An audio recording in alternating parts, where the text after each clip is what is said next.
The morning of the big slip began like most mornings in the Ripa Consuelo's household, early, caffeinated, and already slightly chaotic. Kelly Ripa stood in the expansive marble bathroom of their New York City apartment, steam curling around the glass shower doors like a soft white fog. She had just finished a long segment on Live with Kelly and Mark, the kind of day where the banter flowed easily, the audience laughed on cue, and the beauty product segment had gone particularly well.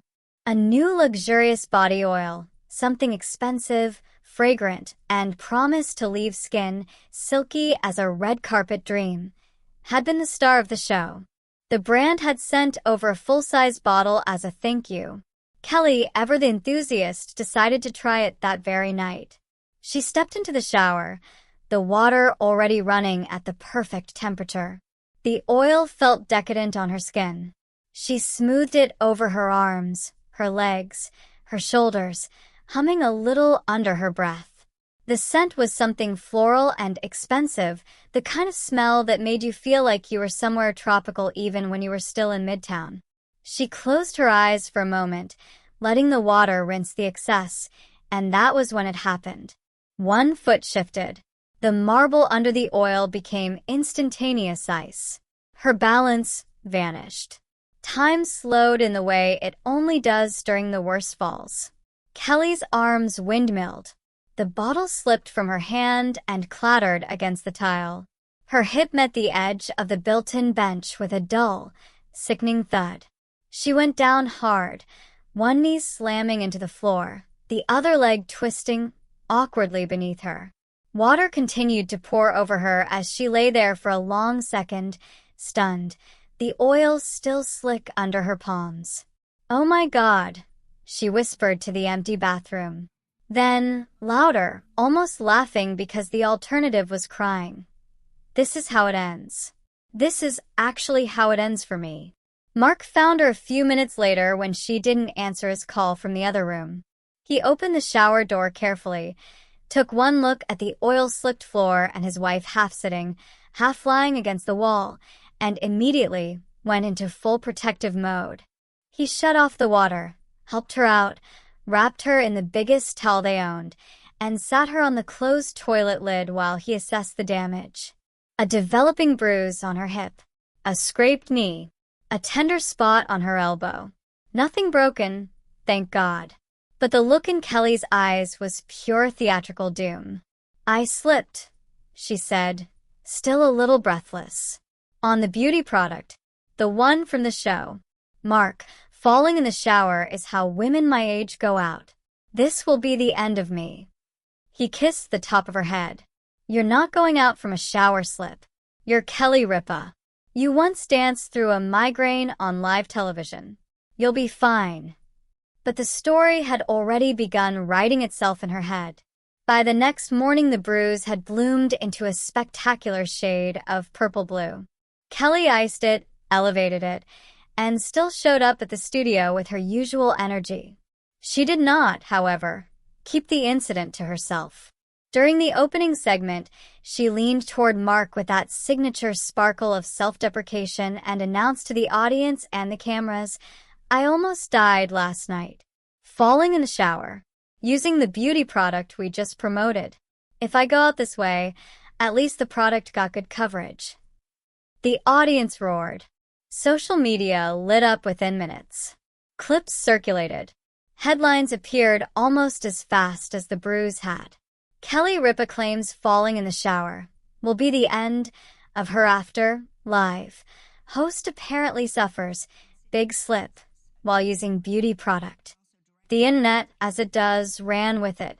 Memes, concerned comments, jokes about slippery slopes, literal ones.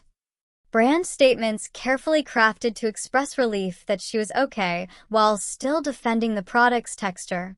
Kelly played it for comedy on air for the rest of the week.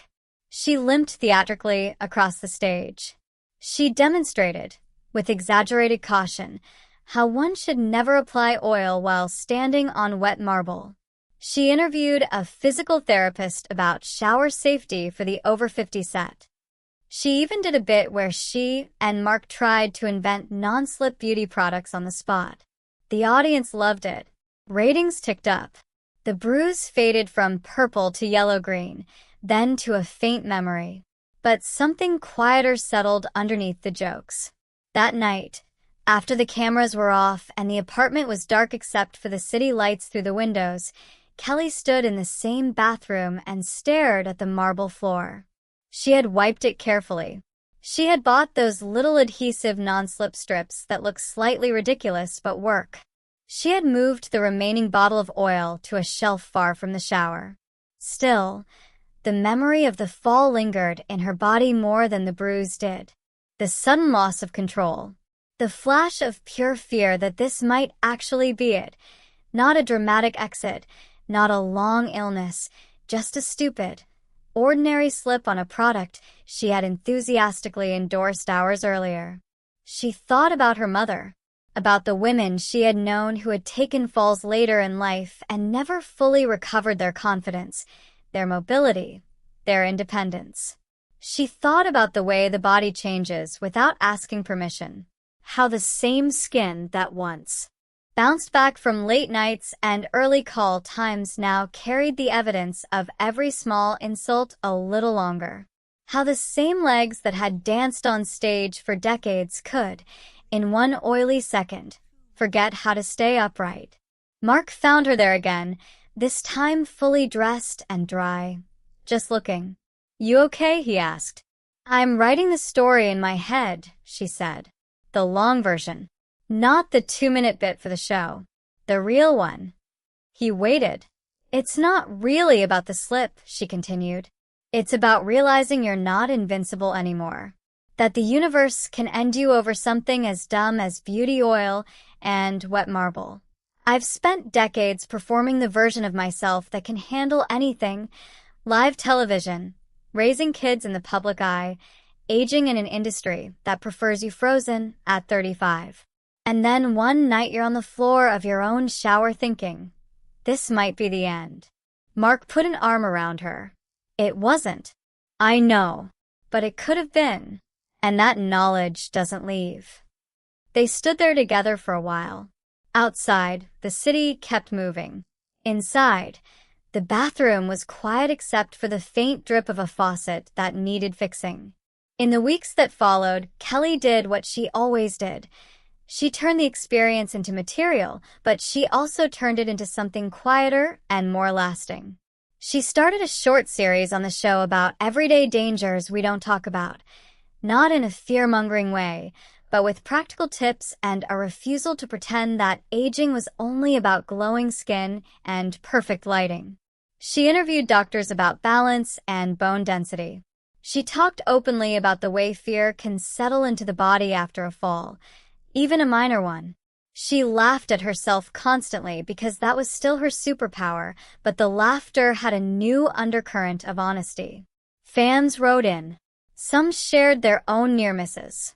Some thanked her for making them feel less alone in the private moments of panic that come with realizing the body is no longer the reliable machine it once was. A few beauty brands quietly reformulated products with better grip in mind. One company sent her a gift basket of non-slip shower mats shaped like various animals. She used the giraffe one and posted a photo, captioning it, "Still here. Still slippery. Still standing." At home, the non-slip strips stayed on the floor. The oil stayed on the shelf. Kelly still took long showers, still used nice products, still hummed under the water. But she moved a little more carefully now. She paid attention to her feet.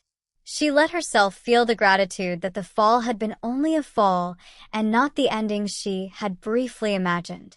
One evening months later, after a particularly good show, she and Mark sat on the couch with takeout and the soft glow of the television on mute.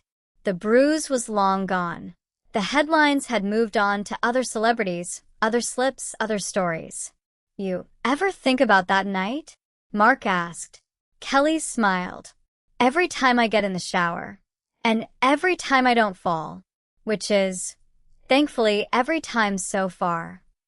"Still think it could be the end?" She considered. "It could be. Anything could be. A car. A staircase. A random Tuesday. But it wasn't that night. And if it ever is, at least I'll have gone out knowing I told the truth about it on national television and made a few thousand people laugh while I was at it. Mark raised his glass of water in a mock toast. To not going out on the bathroom floor. To beauty products that don't try to kill you, she answered.